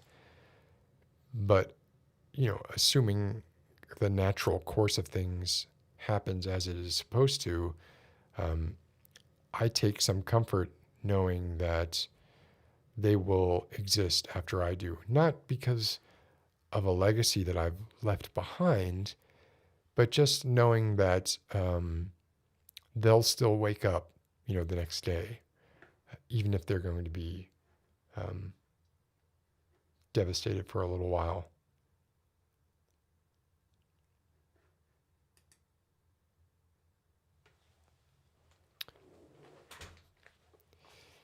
Yes, repeat and shells too. And I don't know that it does any good to dwell on it. Like, I don't know that you can prepare yourself for it. All I can tell you is like, um, you do become, as you get older, or at least I have, you do become more detached from your parents. They are not the center. My mother is not the center of my world that she once was. And I will be devastated when she dies, but I won't be anywhere near the kind of devastated that I would have been if it had happened 20 or 30 years ago.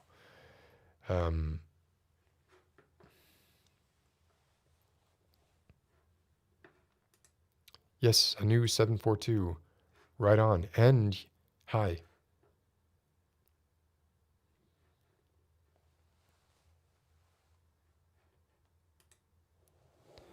What's up? Yeah, I can't really do hummingbird on this one, but sometimes I can. Sorry, I'm just going through all of these real quick. Get down. So antinatalism is the idea that it is better to have never been born. Not that it is better to commit suicide. It's a very different thing.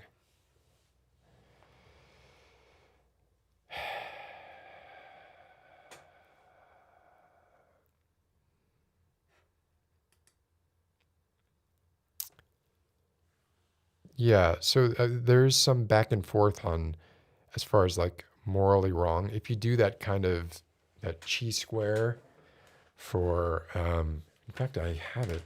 That's hilarious because I did it in this book somewhere.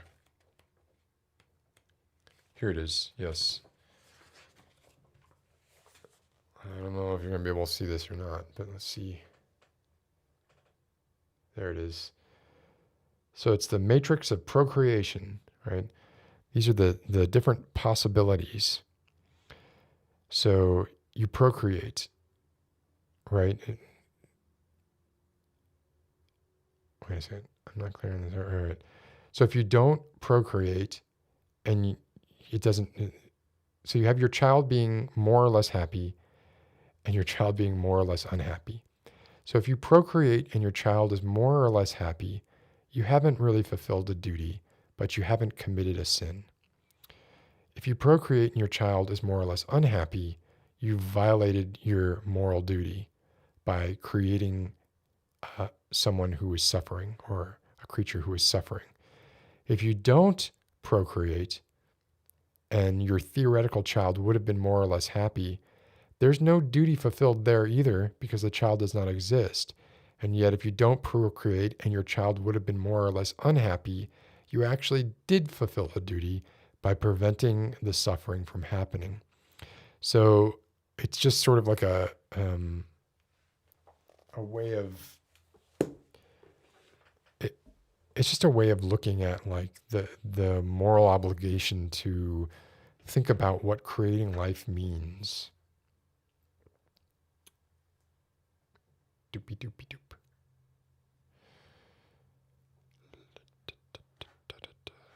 Okay. Almost at the end here. Oh, Maddie, good night. It was really good seeing you. It's been a while. Glad that you found the stream again.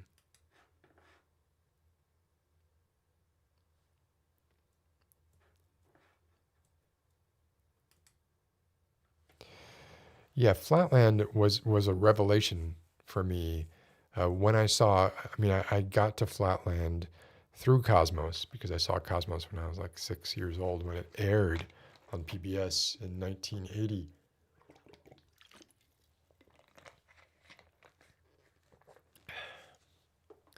And I was asking all of these questions, like there are, um, if you're seeing in, it takes some liberties with the idea of dimensionality because, if you see in two dimensions, you would have to be able, like light would have to have something to reflect off of in order for there to be anything like vision, right? Which if you're actually in two dimensions, there is nothing. It's not like being two dimensional just means you're really, really thin. It means you actually you don't exist in that axis.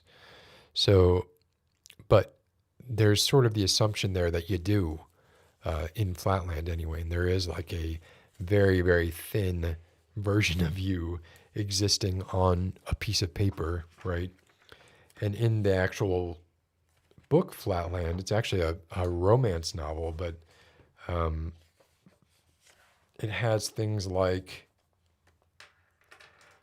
right, you have different shapes, and I believe there are lines, triangles, and circles. It's been a long time since I've read it, right?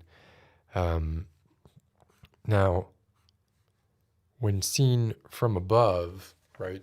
So when seen from above, you can see the line and the triangle and the circle. They look very, very different. But when seen from the two-dimensional view here, they all look the same. And yet there was a part of me that was kind of going, well, if we're gonna say that light exists and can reflect off these two-dimensional creatures, then in reality, like, wouldn't you actually see this, the center of this circle being closer to you as maybe being a little bit darker, and as it recedes, it might get a little lighter, um, just as because of the inverse square law of the diminishing of light.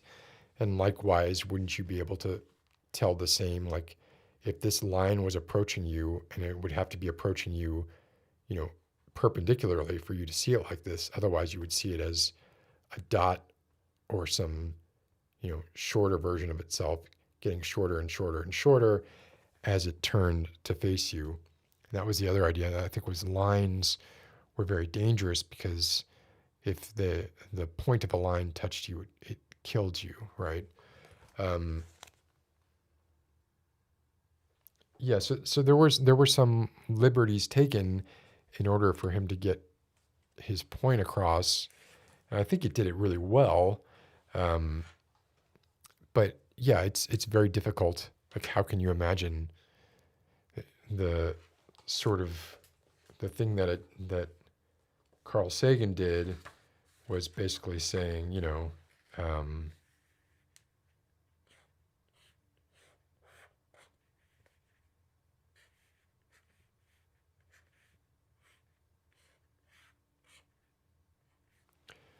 when we draw a cube in this, whoops,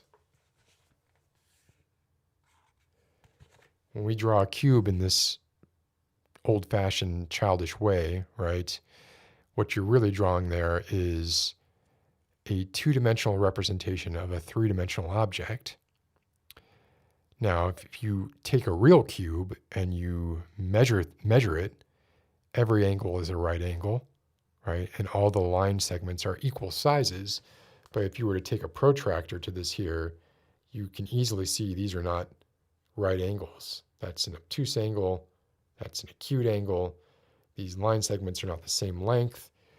And that's because we cannot actually accurately represent three dimensions in two dimensions.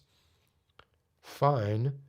And then the idea was, well, now take this one step further and make it so that we take a four-dimensional cube and we see it in three dimensions.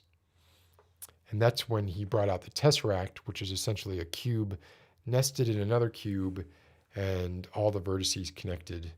I can't draw it for you because it would make far less sense drawn than, actually shown. But the idea there was look, here's a three-dimensional object being represented in 2 dimensions, and here's the cost of doing that is you don't have right angles or perfect length line segments.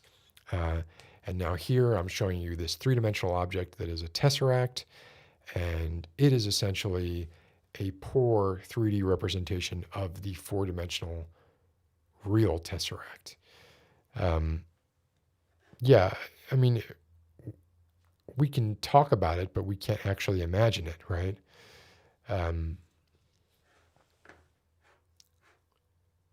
Because we just have no experience with 4 dimensions. And yeah, right? Who knows? It could be turtles all the way down.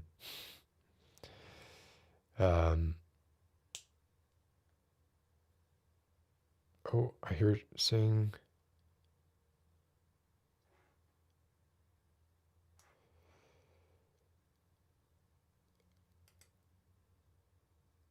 Oh gosh, Pavi, I'm sorry.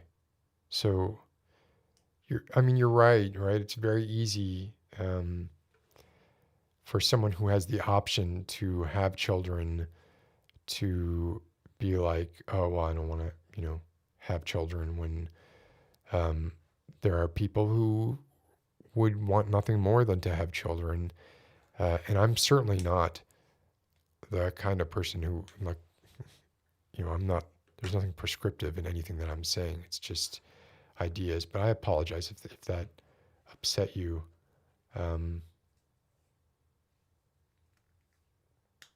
Man.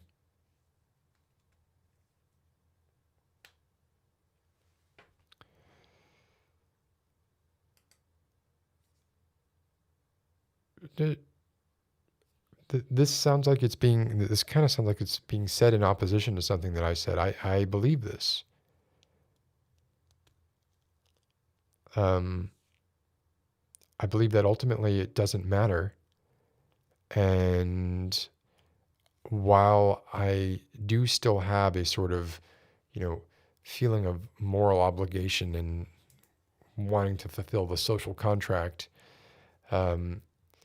I'm not personally, and this is just me, right? I'm not personally as bound by those things as maybe some other people are. I want to be sure I didn't say anything that hurt people. I gotta watch my mouth.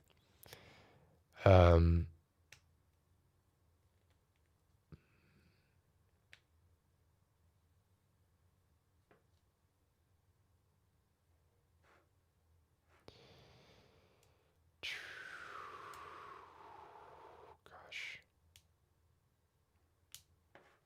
Yeah, I'm feeling really bad about this, Bobby. I'm sorry.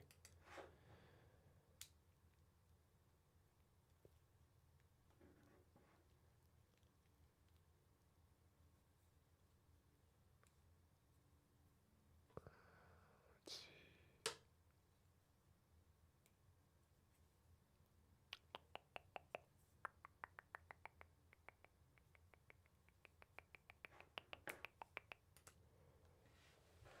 I live in constant fear of dying. Like there's not a moment that goes by. I mean, right now, I'm afraid that I might die on this live stream. It's not helped by the fact that I get arrhythmias, which every time I get one, I feel like this is the one. This is the one that's going to send me into VFib, and I shan't wake up.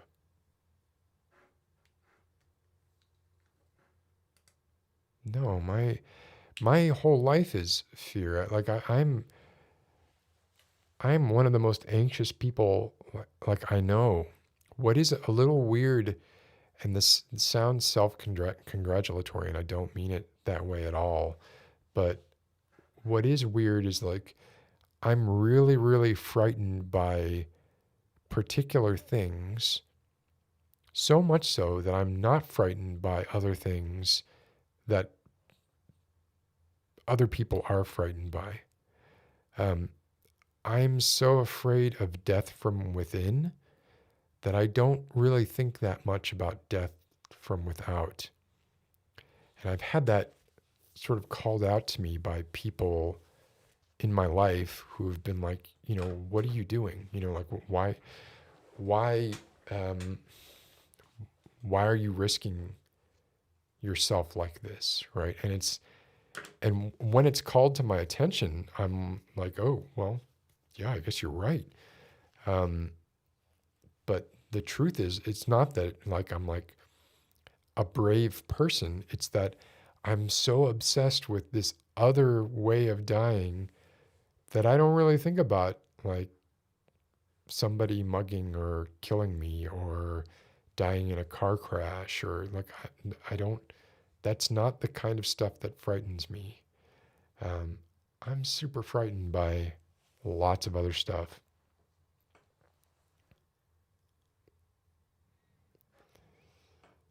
Um, I agree with this too, Sean. Yeah. I mean, I think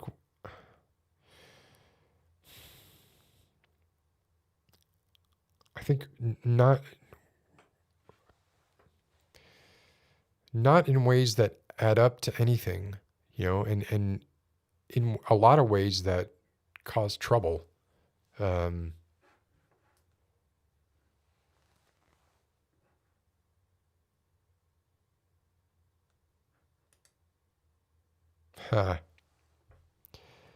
yes, I, I think lots of people have this idea, not this particular idea, but like an idea um, that they maybe have died thousands of times already, um, but the them that is experiencing existence currently will not die, or will die like a natural old death or something like that.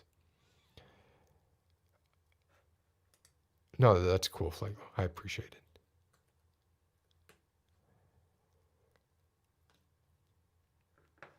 Oh, absolutely. Yes. Existential fear over physical fear. Yeah. I have uh, I have both gotten into physical altercations and almost gotten into physical altercations because I just like don't think about stuff the way that I should, or I'm busy thinking about something else and I might just say something that I regret. I got my butt kicked in high school quite a bit, as you might imagine. I agree. I mean, I think the last episode of. Oh, whoops. Why did it. What happened there? I lost. Wait a second. Somebody was. Oh, sorry. Yeah. I agree, Xava. I feel like the last 10 minutes of the last episode of 6 Feet Under are just like, people talk about, oh, the montage and up. Man, watch the last episode of 6 Feet Under, and then you're just not going to give a shit about anything after that.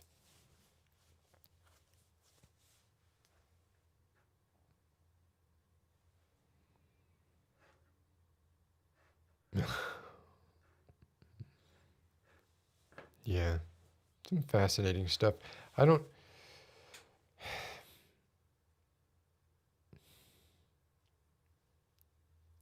I don't, I don't want to offend people. Like I don't want to censor myself, and I don't want to offend people. I do have pretty strong beliefs when it comes to the value and sanctity of human life.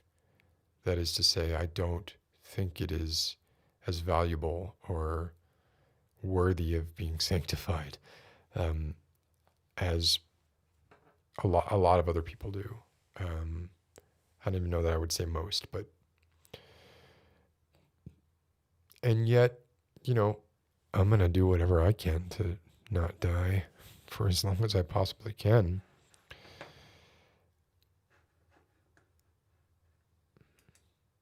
Well, you know, how about now?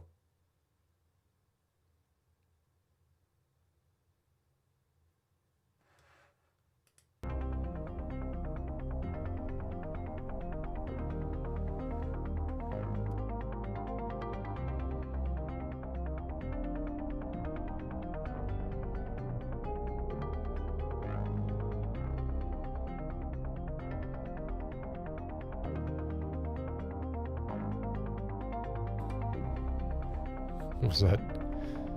Did I offend anyone there? um,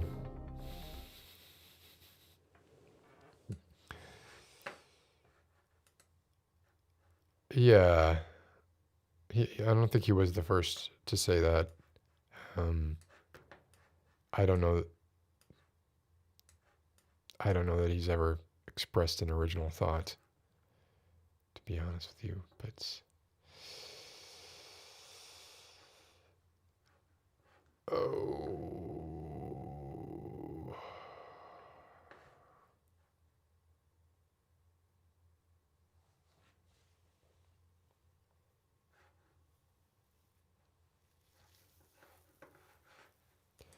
I get a lot of conflicting feedback on that music. So I got a Moog and I made that trying to come up with like a brand kind of logo. And that's when I, you know, made this to go with it. Um, and I get a lot of people saying, you know, that S is whack. Um, so I've stopped putting it in videos as the beginning of videos for ASMR videos. It's a little, even if you don't hate it, even if you like it, it is a little bit aggressive to be at the beginning of an ASMR video. Um,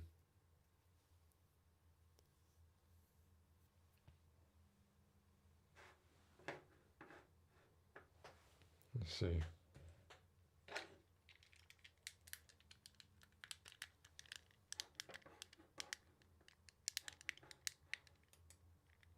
Yeah, I mean, it's one of those things like when you first get an instrument and you kind of do the thing that everybody does when they first get the instrument. That's what I was doing. Probably not. I don't really want to bring them in to this. I mean, I occasionally show stuff, you know, with them in it. Um, Go. Go, Charlie. Go, Charlie. You can clear those dudes with the car.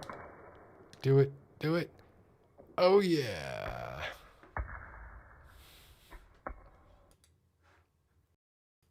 And man, the fact that my phone can do that, can do 180 frames per second. Oh, what a world we live in. Yeah, well, let's see. Oh, so I have a problem with this guitar, which really sort of upset me. Um, I have classical guitars that I've had for 30 years. I have one that I've had 30 years. I have another one that I've had at least 15 years. Treated them like crap and never had a problem. This was like one of the first comparatively expensive classical guitars that I ever bought. And within a year, the tuning pegs warped. I ordered new ones, but now I basically can't, like, it's this.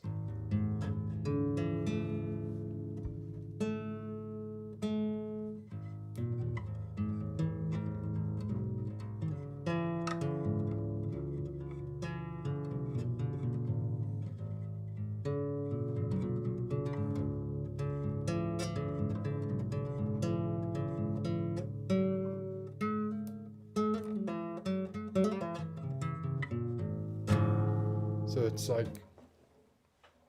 it's totally out of whack. I can't really do anything on it. Um, oh, are you kidding me? That the card from Sweet Pea and the flowers stuff, that was amazing. That was amazing. Yes. Thank you so much, Sweet Pea. That was incredible. And I really, really appreciate it.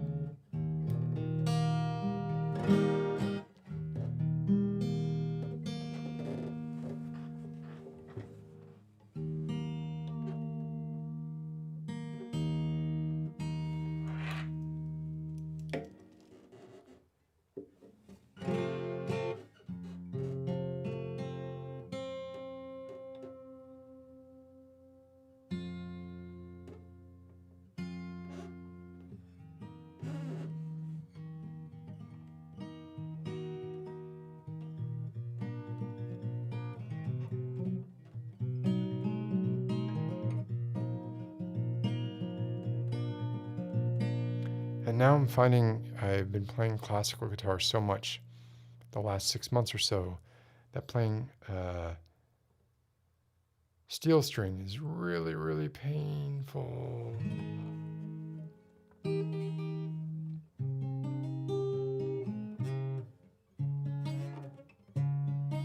Especially this one.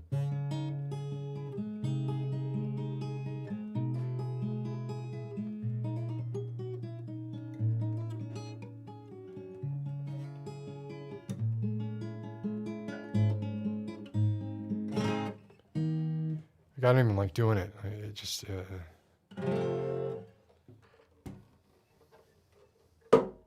Oops. So, I think my point was like Cordoba guitars maybe aren't as great as it does. It sounds great, um, but the fact that the tuning, it's not like I do anything weird to it, but the fact that the tuning peg's warped in less than a year doesn't speak well. Xava, no, do not worry about it. I think I'm gonna wrap things up here in a minute. I feel like this is a good inaugural episode, in spite of the weird comment issue that came up at the beginning. And I am going to be doing continuing Disco Elysium here as well. I haven't lost the thread or the desire to do it, because Ardra was not going to be here. I wanted to spend a little more time with her than doing that stuff.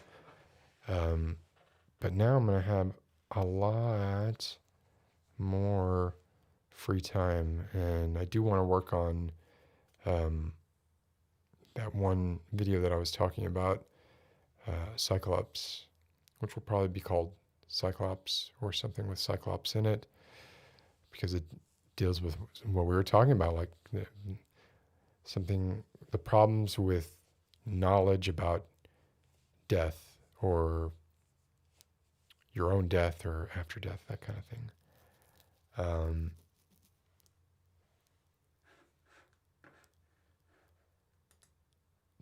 No, but I'm sure I'll do it. I'm sure it'll happen in the next couple days. Does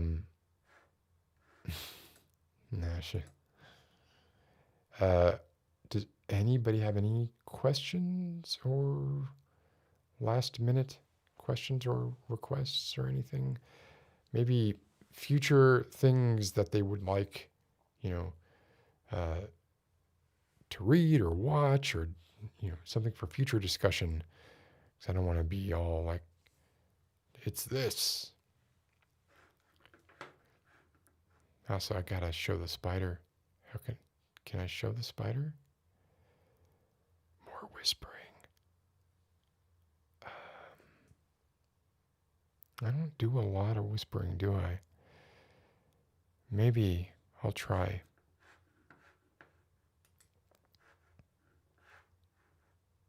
Ooh. That's really cool.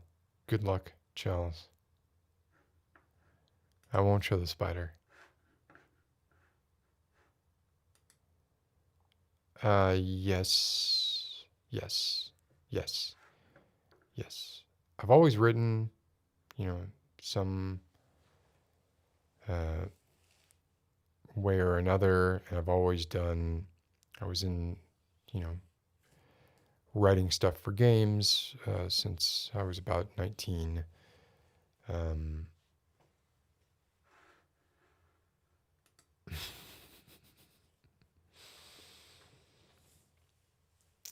Oh, I think you're the only one that has any desire for.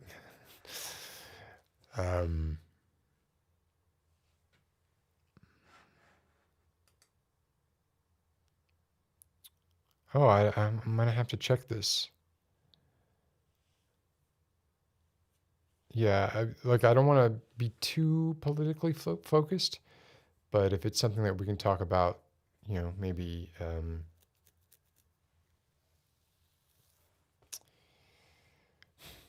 I don't know.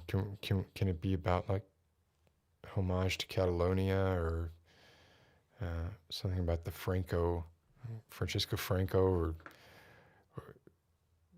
I'm sure we could find something somewhere we can all come together and agree. But something simple, and not that y'all can handle anything I can handle and more. It's just that, I don't always want to be like reading stuff that makes my head spin either. So I'm happy with trying to find something neat like that. No, I cannot read more James Franco poetry. I can't. It's not possible. Like I feel like something horrible would happen if I did that. It might open a portal to, like, man, what if James Franco was like poet laureate? The thing is, if James Franco backed Trump would probably make him the poet laureate of the United States. It's interesting. Yes, these are all good. Yeah, I've been playing some Darkest Dungeon. It has not grabbed me the way that it has grabbed a lot of people. I really enjoy the aesthetic, but gameplay-wise, I have not been that into it. And the truth is, like, since getting a Switch for the kids, I've been playing a heck of a lot of Switch games. So, how about Minecraft Dungeons or Mario Odyssey?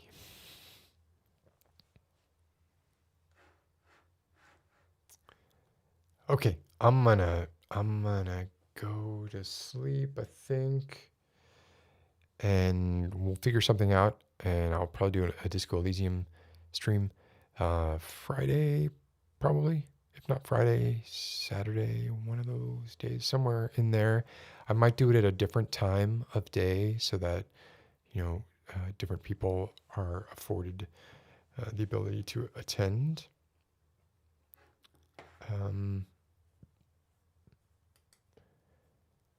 What is this? The ambient noise? The ambient noise in MC? Why do you say that? I think Miller's Crossing.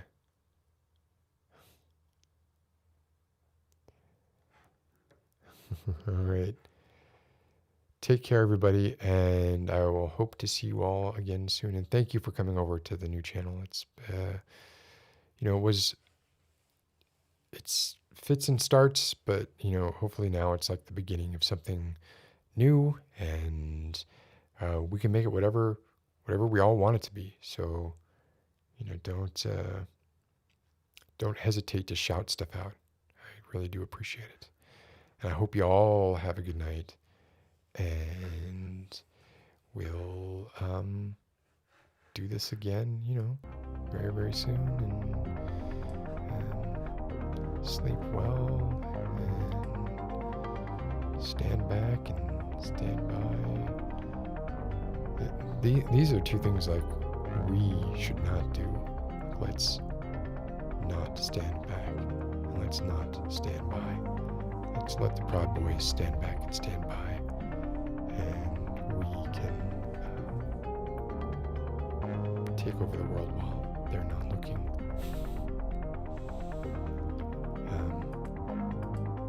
She'd approve. All right. Good night, everybody. I will see you all very soon.